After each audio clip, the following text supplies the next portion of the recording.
Hello and welcome back to another episode of the UnCorporate World. I'm your host, Dr. Heidi, and today I have with me my co-host, Diana, and our wonderful guest, Liz Theresa. Hi, Liz. How are you? Hey, thank you so much for having me today. I'm really excited to be here with you. Awesome. We're excited to have you. And, maybe you can just kick us off and just tell us a little bit about yourself and the journey in your work life and anything else you'd like to tell our audience. Well, I think I've been working a lot on my journey because I'm in the process of writing my first book, which is really wild. And one of the things that they had us do is to list out an actual timeline because I have no experience writing a book. I do a lot of writing in my work as a copywriter and website designer and brand designer, but for a book, it was really challenging and interesting to come up with a timeline of my professional journey. And so this year, 2026, we're celebrating 15 years in business, which is really crazy because I feel like I went and then all of a sudden I'm married and there's a baby and house. It's just crazy how life really just keeps piling on itself. But what's crazy is that every journey really is made up of a timeline. Like we can look at all of our journeys like this trajectory, and there are a series of moments that really led there.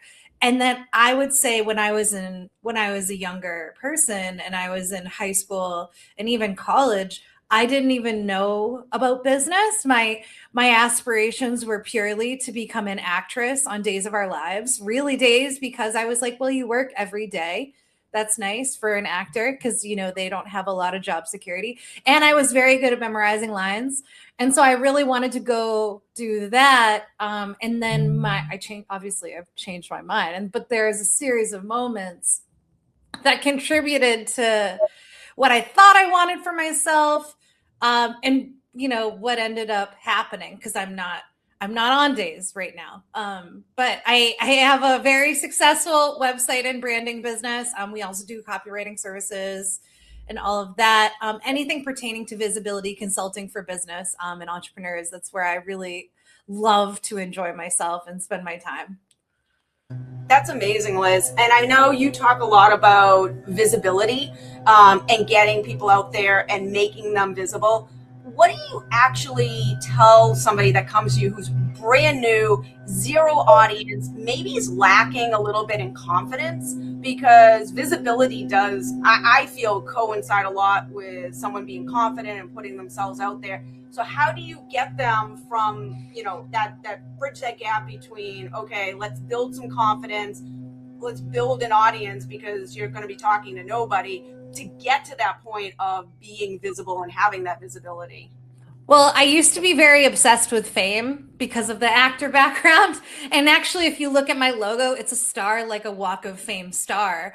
And so when I was starting my business, I was very obsessed with visibility. But what I learned in my own trajectory and in working with clients is that a lack of confidence that you're talking about really has to do with a lack of clarity. So when people are not confident, it's because they are either uncertain about how they're usually uncertain about how they're presenting themselves and introducing themselves. So you guys have probably heard of elevator pitches, or an elevator pitch, in case you haven't heard of it, is, what do you say when you have the floor for 2 minutes? Like, how do you introduce yourself and say who you are?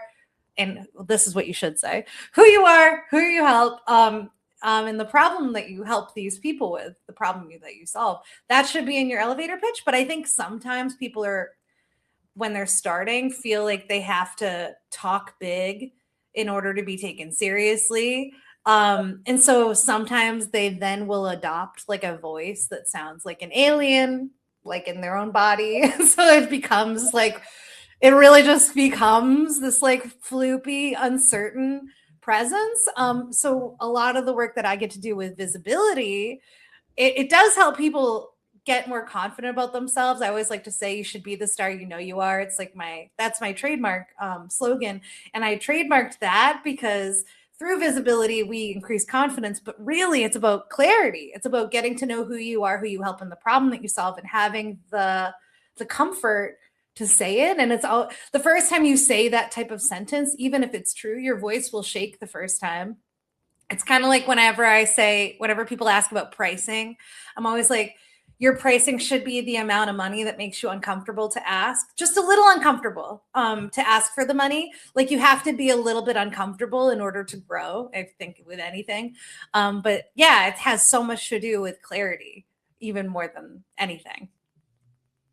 Well, I do have a question. Is that like for me, because I am an international student who like study in another country, so which means that like in daily life, I usually have to use like my second language to like network and to like communicate with others. Which means I do know that like for like this international student community, like language barriers had became like a big problem that like breaks like people's like confidence. And like, do you have like any suggestions on this? I mean, you handle yourself so well. I mean, we just met, but like you really handle yourself so well like in talking to me, and you present so nicely that I wouldn't have even considered that, but of course that would make you feel that way. Thank you. But I think like with anything, it's a muscle, and I think is it takes practice.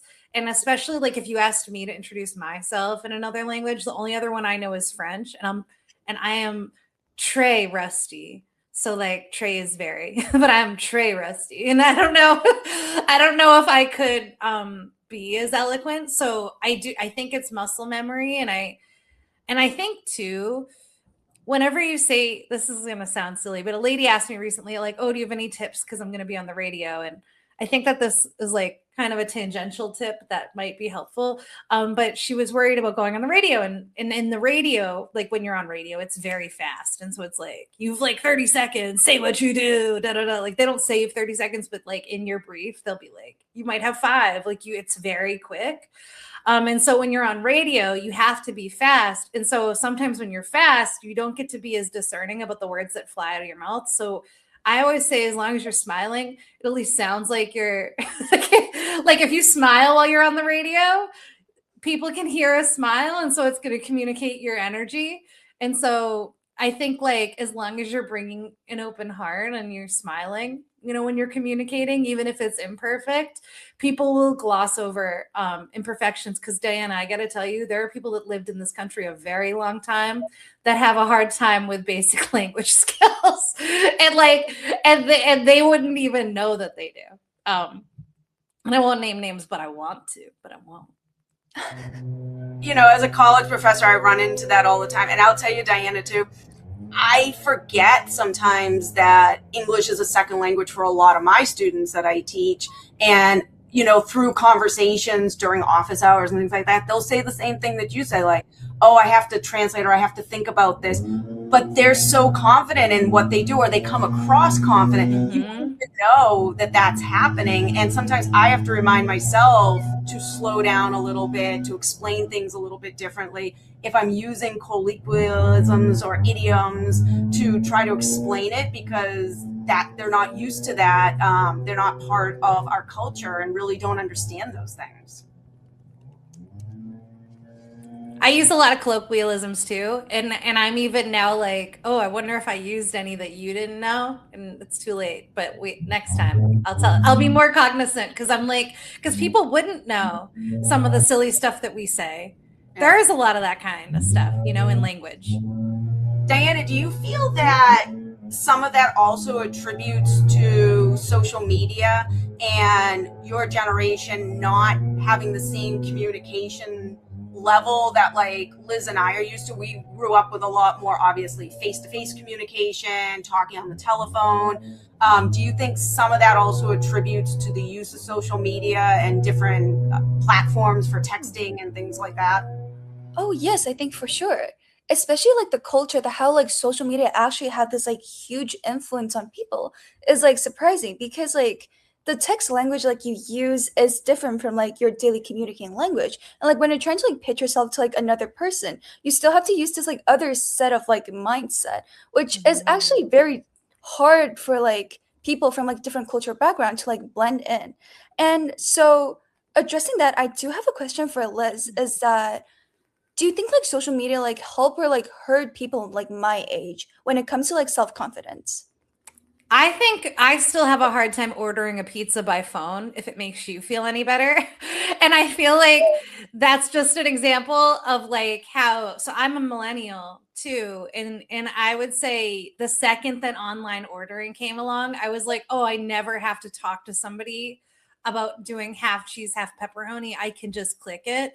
And I was like, and I do think though it makes that muscle that we talked about, like that introductory muscle, that second language muscle, all of those, there's little new neuron pathways that your brain is like, oh my gosh, I'm trying my best here, like we keep making it do stuff. That's that uncomfortable thing that you're talking about. But yeah, when I think about social media, I think that the way that it's definitely, I think it's impacted confidence. I think texting definitely has impacted confidence. I think about when I used to break up with people, and now I'm at an age where I'm not breaking up with like a lot of people. I tried to keep breaking up with people in person because it was like people would frown on you if you broke up via text message with your boyfriend or something. And so, then I was like, well, then I should pick a restaurant I don't like, and I didn't like Uno's. Nothing against Uno's, I just really didn't like our Uno's anyway. So then anytime I had to break up with somebody, I brought them to Uno's because it was easier.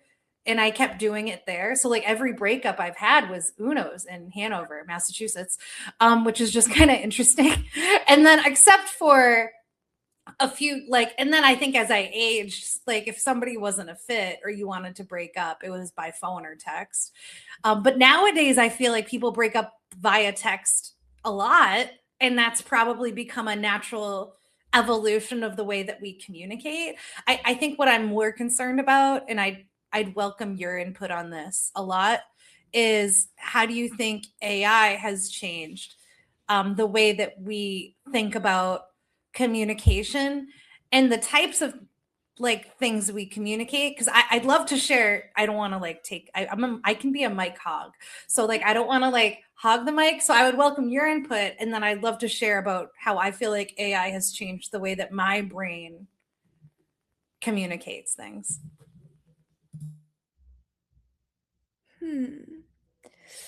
When you're talking about like AI Yeah. impact on communication, I was wondering like if you're talking about like does it impact like daily communication or like just like in general? I think also daily, and let me give you my example, and like I want to hear your food for thought on this. So like I feel AI has changed the way that I handle difficult people specifically. That's the way that it's showed up the most. Anything in by difficult people, this is almost like the pizza ordering situation. It's the same thing, but put in the workplace, right? With pizza ordering, the second I didn't have to call to order pizza or Chinese food or any kind of food, any kind of thing where everybody called people, Diana. It was a horrible time. Really, I don't know how we did it. We didn't have to calling everyone. It was awful. Phones had cords. But anyway, I digress. AI and communication, how it's impacted my workplace and like the way that I communicate. I say difficult people because like if I have a client that's unhappy, right? Hard to believe because I'm a delight, but it happens. And they'll be unhappy for any host of reasons. I'm too slow. They don't like my opinion. Like there could be any reasons. If I'm having too hard a time communicating how I would like to provide a solution, I will first write an email to my AI, Gemini. I like Gemini a lot. Is what I use. So I'll write an email to Gemini and I'll be like, okay, make this professional. But my email to Gemini is like, this person stinks. Like I'll say lots of stuff, right? And I'll be like, okay, now make this way less emotional and professional and empathetic to their situation based on here's our flow. Like I provide context and stuff.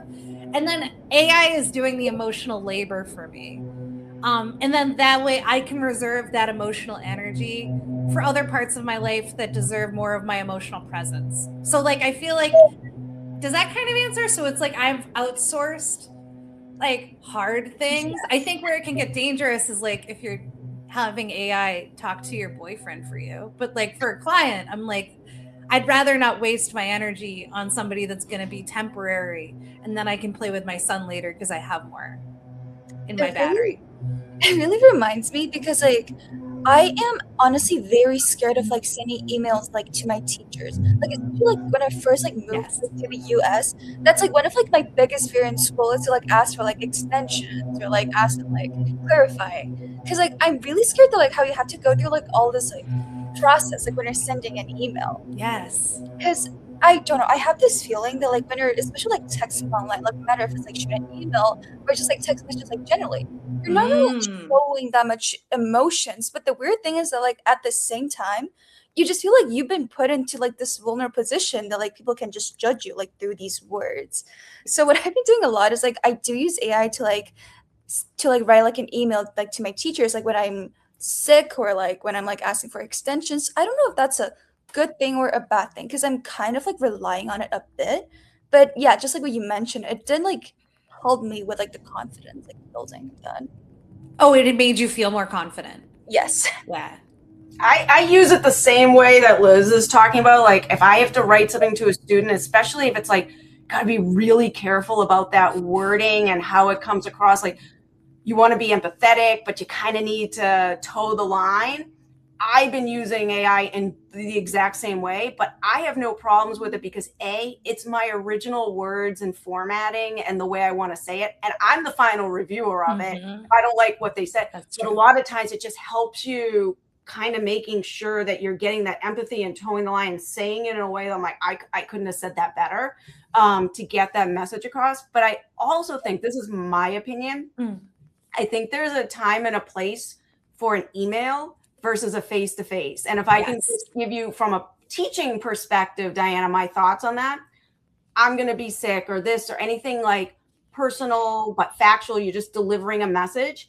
I think that email is perfectly fine. But I think when you're going for that extension or you need to talk about feedback on an assignment, that should be a face-to-face. And I know that's a tough conversation, It is. but if you go to your professor and you don't go in going, I need an extension, I need this, but you go in and you first of all just explain what is happening, and you say, I'd like to work together with you to help me be successful in resolving this problem. And you don't go in with the natural, give me an extension, or I want an extension, or I want this, like with that, I don't want to say demanding, so you're not demanding, but you're basically going in with an ask versus let's make this a collaborative working environment. And I tell you, the students that come to me and talk to me about just in general what's going on and saying, and then I say, well, what can I do to help you? And they're like, well, could we work together on trying to figure out a way that I could be successful with this?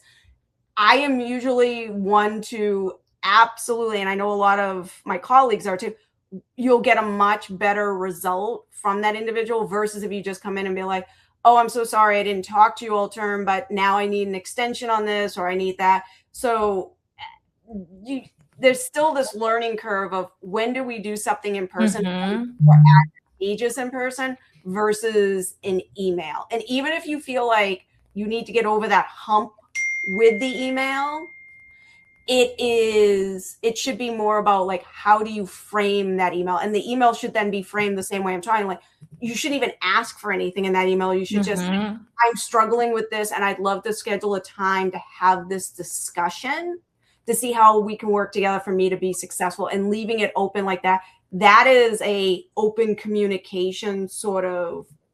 It can be easier too, even though you stress on the way, because I once had this client, you guys, who hated, like, I did I did a website design, Yeah. and she just like really hated it. And like, I like spend hours on these. Okay.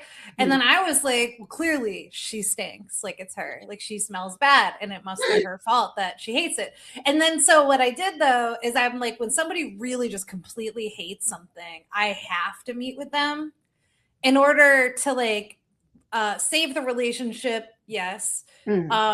Save the project, because money, too. And then 3, though, you get there much faster. So like what's crazy is I was like, okay, let's just meet and talk about it. And she was like, yeah, that sounds great. Right. So then like we could get a thing on the calendar. I'm wicked nervous, Diana. Like I was like sweaty, nervous. I like wore a new shirt. It was like $160 shirt I asked for Christmas. I know, right? And because it's like a wicked professional, like it has like a collar. It's like very impressive shirt. And then I even changed my Zoom background to like a branded one. So then I looked more like I didn't have kids stuff behind me. And so like I looked wicked important. And I actually asked my Facebook group to crowdsource advice. I was like, oh, I have an intense call. Like, what would you do? And they were like, wear a good shirt, have a virtual background, like do things to protect your how you're viewed or your visibility. And then she didn't come to the meeting. So I was like, wow, I thought she was so mad.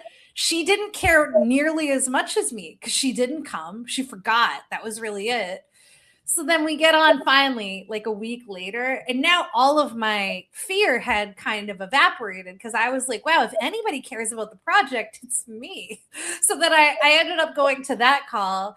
And then by the time she came, she actually loved the website. She just needed a couple weeks. But like, this is all to say, isn't that a crazy story? Because like how people have, sometimes we do so much emotional labor. I used that word earlier, but it's like you toil in your head over like, oh God, how's it gonna be? And like, what are they gonna be like? And and then you finally get there, and what if they might not be there? They don't care. Sometimes when you're so worried, like the other person they're not as worried as you. Yeah. And it's kind of nice. It's so hard to like put yourself in this like vulnerable position. Yes. And, like before you're doing that, like you just struggle like a lot in your head, and like you just think that like it might be scary, but like when you like overcome it, it's not that bad. Exactly. Once you're actually doing it, you're like, okay, now I get a big iced coffee as a reward. I feel like. I love that, having a reward at the end. Yes. Yeah. I feel like that makes it all worth it.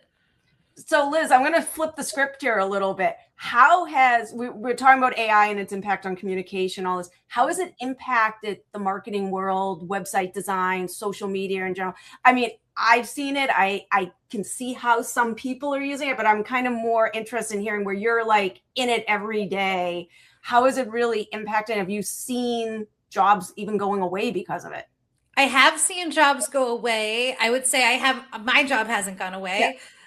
But it's interesting because when people talk about jobs being removed, there is an argument that like, well, some people are like, well, that's not really happening. I can tell you it is happening, unfortunately. Yeah. I would say at a larger scale, like places like Amazon and Facebook and all these larger companies, they are laying off I would say the worker bee level employee. That was more of the implementer, because those more linear jobs where there's like a clear beginning, middle, and end to a task, these are the types of jobs that you could hand to a robot or a computer. Those ones are the jobs that are at risk. I think where people get things wrong are there. If I know that there are marketers that are anti-AI, and I think you'll get left behind. Unfortunately, you have to, and I understand why. I understand it's because of the ethical implications of AI. And I'm super cognizant of that. But I think if you don't learn it, you will be left behind. And so the people that aren't using it as a tool, this is the other thing. It's a tool. You can't use a hammer to build a house. Okay. So like when people are worried AI is going to take their job, as long as you're doing more than nailing a nail into a piece of wood, and that can be used as a metaphor for whatever your role is, then you will be saved. And there are people in the AI world that are very pro AI, and they're like, those jobs should be replaced. And I'm like, yeah, easy for you to say to their family. I mean, like we could be a little bit more empathetic to the people that are losing their jobs. I mean, there are certain industries, but I think also it's a call to step into a deeper level of work. I mean, Dr. Heidi, we talked about before we started recording, like that, like you have to like train your brain to go back to fractions when you're working with your daughter on her homework, or no, actually her recreational math activity. Right. And I think like with any of us in work, I would say, whenever you're afraid of something, like we talked about confidence too, it's all the same conversation a bit, but like whenever you don't feel confident, it's a lack of clarity. And you feel uncertainty about AI, ask yourself, okay, how can I learn as much as possible? I've actually been reading the it's the Dummy's Guide to Artificial Intelligence. But what's funny about this, Diana, it's like a book it's got to be this thick. It's like so thick. Yeah, I know. And so I'm reading like a chapter a night. But what's crazy is like in reading it, it's taught me core concepts to understand how AI models are made. What is AI? How are models made? How does the algorithm get constructed, so to speak? And it's learning these like these basic, I call them basic concepts. A lot of people are skipping the basic concepts and just playing with tools. But I think if you're missing an understanding of how AI models are built and constructed, you're going to have misuse. And I think that's one of the problems with AI is rampant misuse. So I'd love it if one of you guys could solve that for me. Oh, well, I'm trying to just solve it with my students. But it's hard at the college level because we send out mixed messaging. In some areas, we're saying use it, learn it, because it's going to be a tool you need when you graduate. But then in other areas, we're saying don't use it. It's considered plagiarism, and you're going to get in trouble for doing it. And we have no overlap on messaging to the students, so they're like terrified to talk about it. They're terrified to admit they're using it. And so I try to make it an open conversation in my classroom and a safe space to speak about it, because the reality of it is, Liz, you're 100% right. It's a tool. It's there. We have to learn it. If we ignore it, we are going to get left behind. I need to make sure these students are going out into the workplace equipped to know when and how to use it, because their employers are going to expect them to know that. And so we're talking a lot about like how to train it properly, how to write the proper prompts, how to still keep your voice integrated into it and know when to, how to use it, when to draw the line. And it's and to always check it, because they're built to agree with us. And isn't that lovely? I mean, a lot of people, Diana, I don't know if you're seeing this with your friends, but I'm seeing it a lot with the younger people. I'm in a group called Betches of Boston. Betch is not a swear, so I hope that's okay to say, but it's called Betches. And in this group, there's a lot of I would be on the older side because I'm a millennial, but there's a lot of Gen Z in the group. And young, and then whatever below is Gen Z. I don't remember, Alpha or Alpha now. My daughter's it's an Alpha. Yeah. So like a lot of young people are using AI for therapy, but like, and how lovely it must be to go to the therapist and have them tell you that everything you've ever believed is true. I mean, like, that's not what good therapists, right? They're not going to solve any problems. I understand why people are doing it, but I'll tell you, Liz, there is a company right now that I was talking with. They're building AI tools specifically for that particular field that isn't just going to agree with you. And they're training it to be able to give scenarios and to talk about different things and and they're specifically focused in on that realm. And I think that's the problem. It's like, we're going to Gemini or ChatGPT for everything. And yeah, you're going to get the yeses. But I think as we move forward, there's people who are working specifically on the technology for very specific industries, specific things. Yes. And I think you're going to be amazed as to what those tools are going to be able to do. But then there is that ethical question of like, okay, now we just got rid of a human being and we just said this robot or AI chat agent is the equivalent to a human. But it's happening. We just talked about it a couple of weeks ago in my class. There's companies that are actually bringing in full robots now, like Goldman Sachs' engineering team brought on Devin, who's it's not a chatbot, it's a full robot working alongside the engineering team. And they love Devin, but they put him like directly in the hierarchy. So you got like person A, person B, Devin. And it's like, psychologically, it's like, I'm the equivalent to a robot. I'd like that robot got that promotion I wanted. I know, right? I like to think I'm a little bit better. And then you have other companies who are like, all right, we'll make a whole digital division. So yes, it's part of the hierarchy, but we still have the humans here and we have like the technology pieces going on over here. And people seem to accept that a little bit better because it's more compartmentalized. But it's happening. There's one company in China. It's a tech firm. They made a AI robot, their CEO of one of their subsidiaries, to see how that's going to go. And it's out there. It's happening. And it just goes to your point of, you can say you're not going to use it. You can push against it all you want. It was like when we brought on the World Wide Web, right? Everyone was like, I'm not going on the internet. Or even Google came around like, oh, I'm not using that. We can't search for things. Unfortunately, we will get left behind unless we kind of figure out how to use it. Mm-hmm. And then I think it becomes clearer too, because like what are we beyond programming is then becomes a question, like as people, like are we more than what we're programmed to be? And of course the answer is yes, but then it's like then I think that X factor, it becomes more like that will become what like humans have that robots don't, is that like actual, well, I mean, sentience, we'll question that too. But like, right? But like there is like a soul or a spirit to a person that isn't in a robot. And then so like, and I think that becomes the next factor. Like people like, I think with AI content on the internet, the proliferation of like ChatGPT posts or AI slop, it's sometimes called, where like I was recently, oh my gosh, okay, I was recently in this thing and there was an image produced to show all the speakers, right? And so somebody took my image and put it into ChatGPT to put me in a picture with a bunch of people. And then I turned into like a random, very Irish or English looking girl. Like I was like, I'm fair anyway, but like I was like light hair, like a tiny nose, like that women would pay money for. And then I, I looked beautiful, and I am, but whatever. But I was like, not me. And then they actually posted it.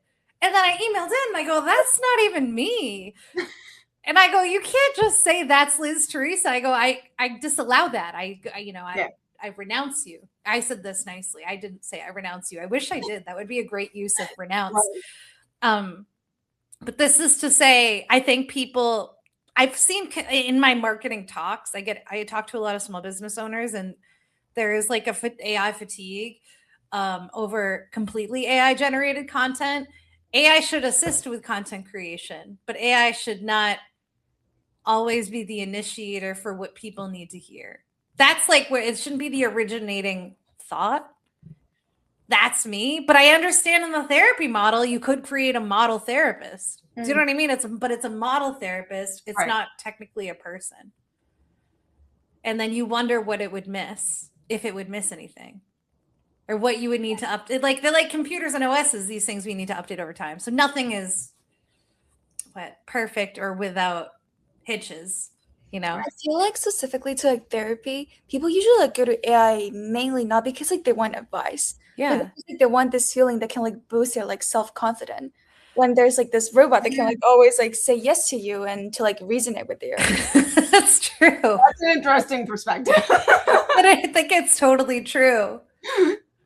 Yeah. I've noticed that. Wow. So, Liz, let me ask you, what advice would you have for someone like Diana who's in high school thinking about their future? They have to think about, how to prepare for college, what colleges to go to, what career paths to even think about. And then even like after college, thinking about going into the work world and what that's going to look like. What sort of advice would you, going back to yourself when you were in high school, knowing what you know now, right? What sort of advice would you give her or give anybody in that kind of age group right now? Never take classes for things you're not actually interested in. So don't try to like appease your parents. That's very hard. Okay. But just don't do it. You have to follow your bliss. And I really believe that you're at a time in your life where you should be selecting courses or colleges or majors based on like what the courses look like. And I say this as a person that I wanted to be an actor. I pursued theater. Then I was like, I had an experience that changed my mind. Then I was like, okay. And my majors though vacillated wildly. I was a theater major. Then I was a philosophy major. And they were like, do you want to teach philosophy or become an attorney? And I was like, oh no. So then I was an English major. And so then I ended up, and I stayed with English. I was an English major, theater minor. So I did continue theater stuff because I loved that. But I always took classes of things I was interested in. And then at the end of that line, now I've run a successful business for 15 years. After college, I got my master's for free, and I got my master's in English. And I only did that because I still didn't know what I wanted to do. So I would just say, if you don't know what you want to do, continue self-inquiry. And self-inquiry happens when you get to like follow your bliss, take courses that you're interested in, ask questions, read lots of books, listen to podcasts like this, because the more you do that, you'll keep receiving these little hints that, like, when you click, almost like in ancestry.com. I don't know if you've ever done that, but like they'll be like, you got a hint, and like you click the leaf and it tells you more about your lineage and all of the stuff about you. But like I think you could approach your own personal development this way. And it's only through learning about yourself. Like I also said to somebody recently, I don't think people should be allowed to get married before the age of 30, because I don't think you know yourself until you're at least 30. And so be willing to not have all the answers and only know you like something. I mean, I think that's enough. Would you say that, as they're working towards their career path and working towards, that end result, that I know you're saying chase their bliss, but one of the questions that I get a lot of times from my students is like, if I chase my bliss, I don't think I have a future. I don't think I have a job that's going to take care of my basic needs. But I like these type of things. Yeah. I mean, do you think it's okay for people to be pursuing more of like, this is going to create, the wealth that I need to be able to just sustain my family? And then I could still always do the things I love on the side? Or should they really be pursuing directly to just what they love and figure out a way to make that work? I'm a little crazy, Dr. Heidi. Yeah. I didn't know what business was. Like I run a successful business, but I don't have an MBA. I never worry. I did not have rich parents, but I always figured I'm smart enough that I would figure something out. It's kind of just it's my own MO of like how I operate. People always should do what's best for them. But I also see too often that people end up in careers they don't like because they thought it would be a good idea. My English major is very versatile. So even though it's an English major, it doesn't mean you have to teach English or get a PhD and become a professor. It doesn't mean you have to, write books and stuff or work in publishing. You could do all of those things. But like for me, I'm like, well, English is versatile because it's a liberal arts way to understand communication. And communication is like the thread, I would say, that connects my educational background with like my professional development. Like that's really like permeated all of it, is the idea of communication. And so I would say there are certain majors that are more nimble than others.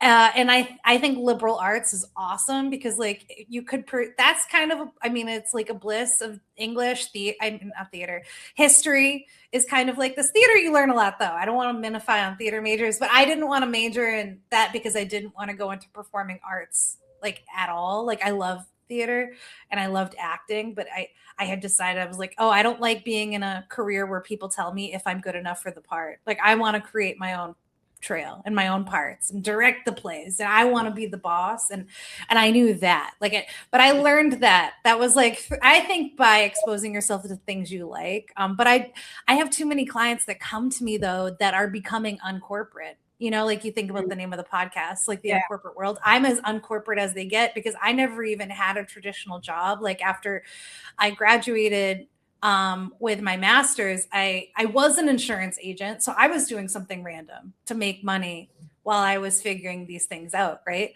And I asked them, I was like, oh, can I go full time? I didn't love insurance. I just loved them. They were really nice people. I loved working with them. And I could sell anything. It taught me to sell anything, because when you sell things that people don't like insurance, you could realize you could sell anything. Nobody wants to talk about insurance. It's a boring word. It's a boring industry, right? But I asked if I could go full time. They said no, because they just didn't have the funds for that. And then I was like, well, I just want to help people with their marketing. And I had started applying to jobs in marketing, and I had got exposed to it through my parents' company. I had tried to help them. And I said that to my mom, and she said, you don't need permission to help people. You can just go do it.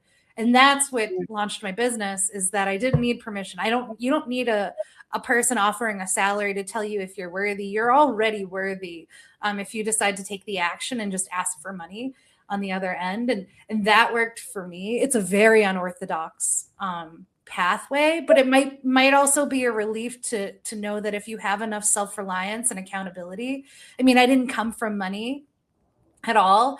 I don't know if Dr. Heidi, you saw, there was a post in a group that we're both in today about a woman whose daughter like doesn't know what she wants to do after college. Did you see this? No, I didn't. Interesting. She, like, the daughter had committed to going to a 4-year college after high school. And then I guess she turned around and she changed her mind. And then like a bunch of people are like, let her travel the world and blah, blah, blah, take a gap year. And I'm like, okay, I came from a family where no one would ever be able to afford me traveling the world. Yeah, like, right. I mean, like, come back to planet Earth. This woman is not going to spend $100,000 and let her daughter touch a tree in Berlin. I mean, it's just so ridiculous. Like, because my parents didn't have that kind of money. Right. They had that kind of love. Like, they would have loved that. For me, but I was like, she needs accountability. I mean, like, these people, you always need accountability. You need to find a way to take care of yourself. Even if not that college is always the answer. I believe I love college. I love both of my degrees. Some people argue I didn't need them because I run a business, but I would say, oh my gosh, I wouldn't know myself. And I wouldn't be as awesome if I didn't have my bachelor's or my master's degree. I'm so proud of that part of myself.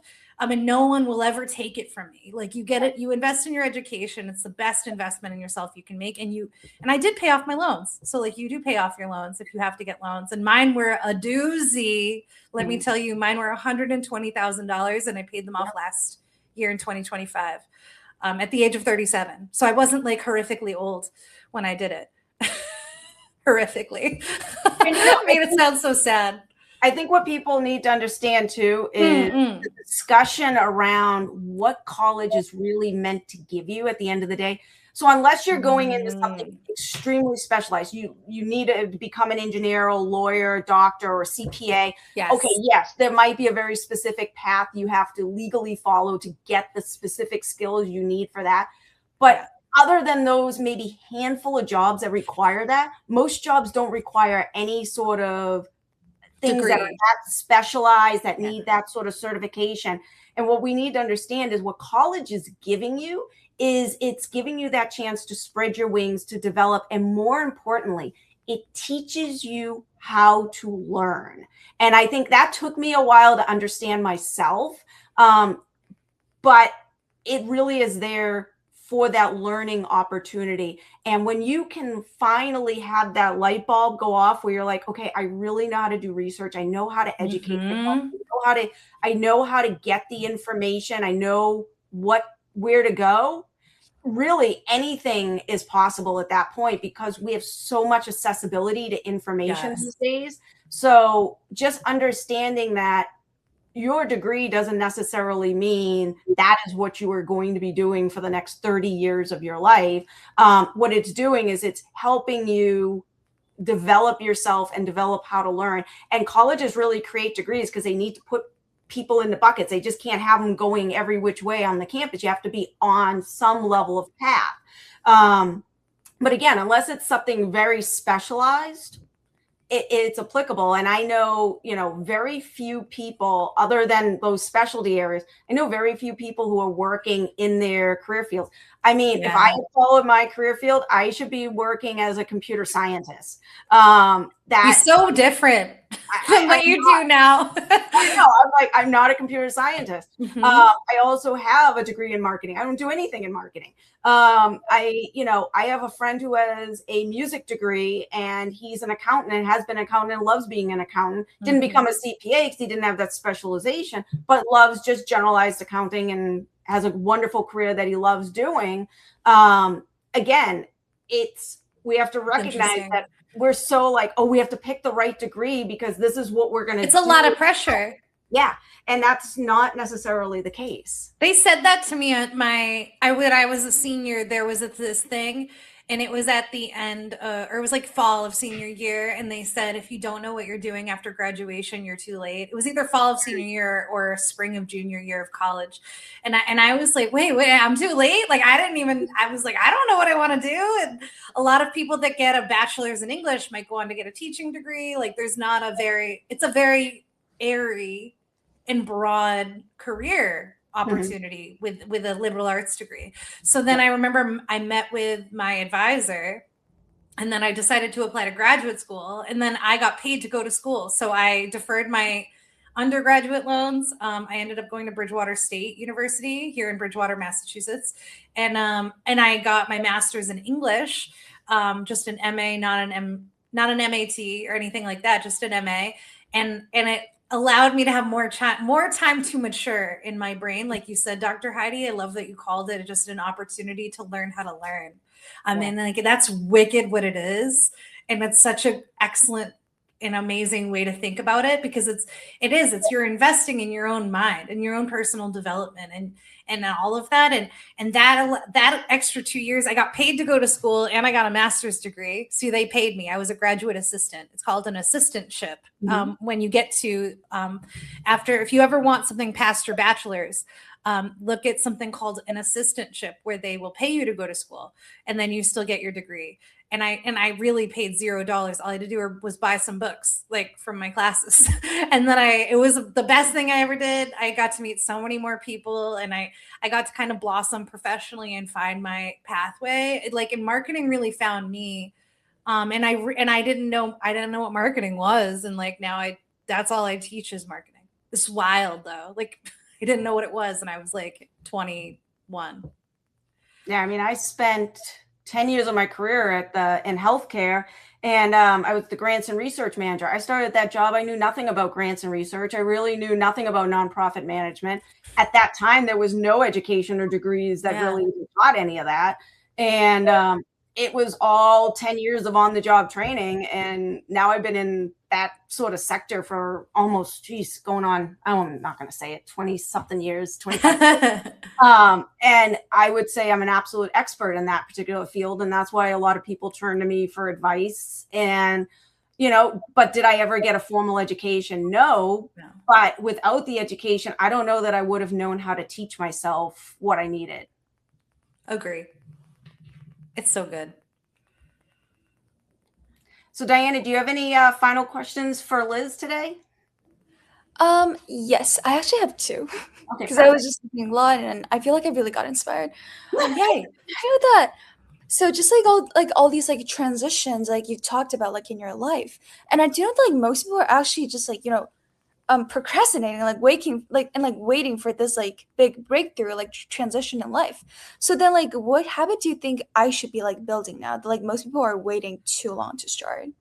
Oh, I think if you have little itchies to learn new things, and I feel this way about hobbies too, like you should have a rounded life, not full of obviously just professionally developed thoughts, but like if you want to learn pickleball, like I think like the more we stretch our brains into trying these things that feel slightly uncomfortable, that's the kind of thing you should be doing. And then when you find something you love, keep going deeper. I mean, like sometimes I think about like, what would I do if I didn't do what I do now? Like, what would I be if I wasn't like Liz, website person, right?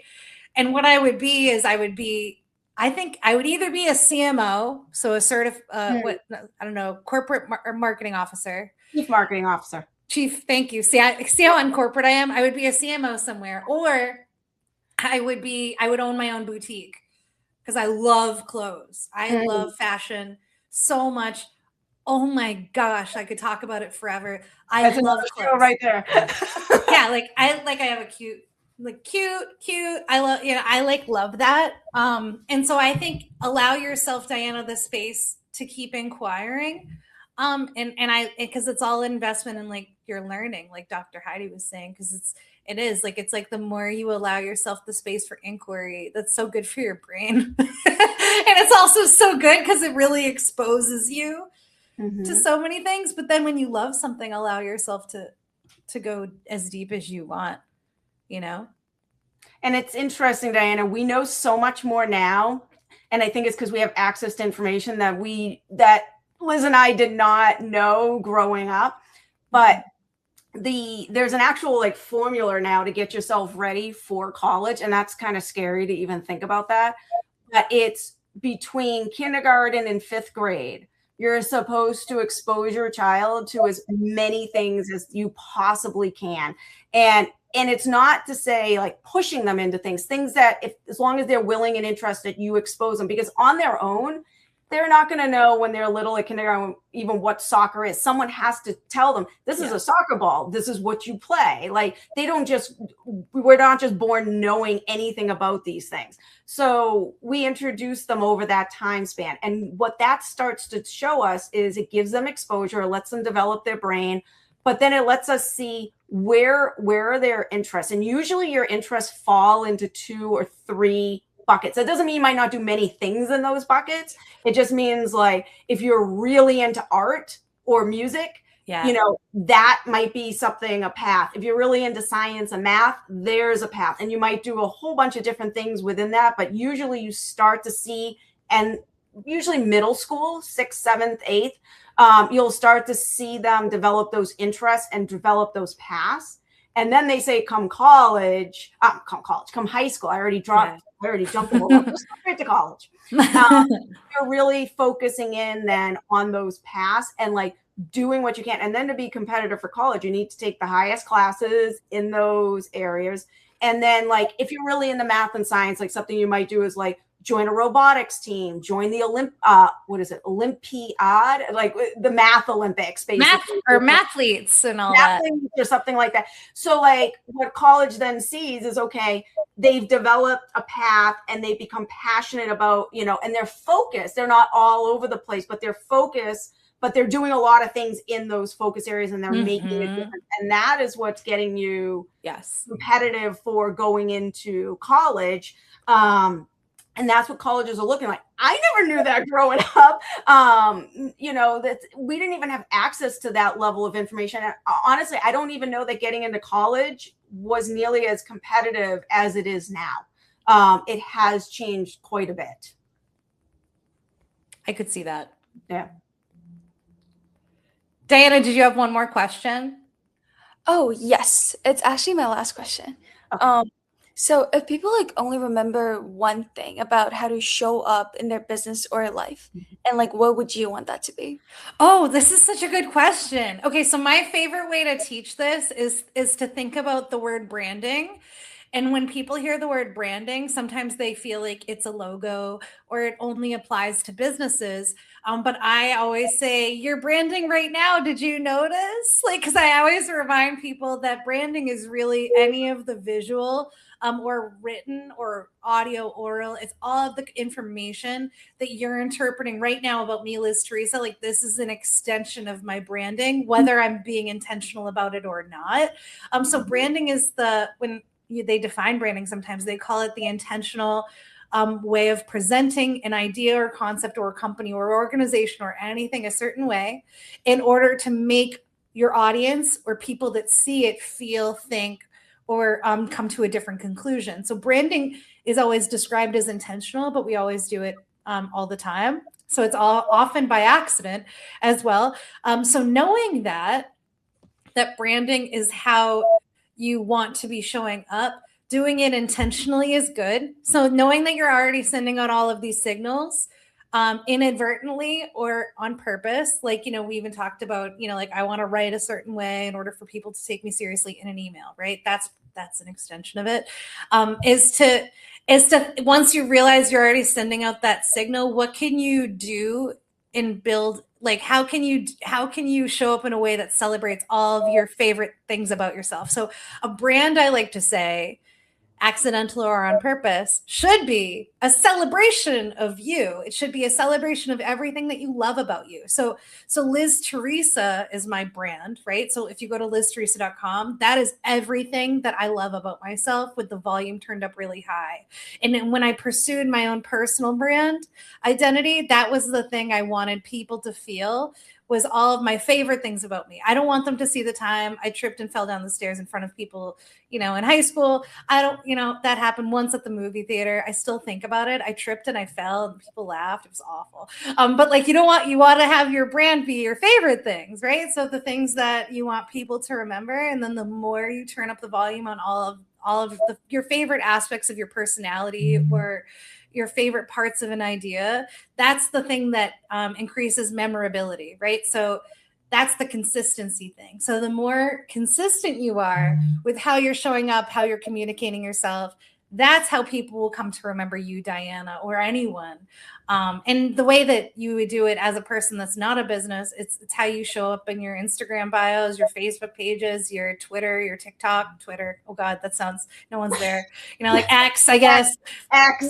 LinkedIn. Don't underestimate the power of LinkedIn as a young person, because that's kind of your first foray into your professional identity. And it also gets you thinking about what do people want to know about me on a professional networking basis, and like what information is important for me to convey and communicate in my profile. And it can kind of give you a really cool rubric, but thinking, when you think about how you want to show up, it should always be to amplify the best parts of yourself. Sure. Thank you so much. Yeah. Awesome. Thank you so much, Liz. We really appreciate you coming on today and taking the time to speak with us. And we'd love to invite you back on later this year, maybe when your book is done, so we can kind of talk about that and celebrate your successes. Yay. Oh, I would love to. This was wicked fun. Excellent. Well, thank you so much, Liz.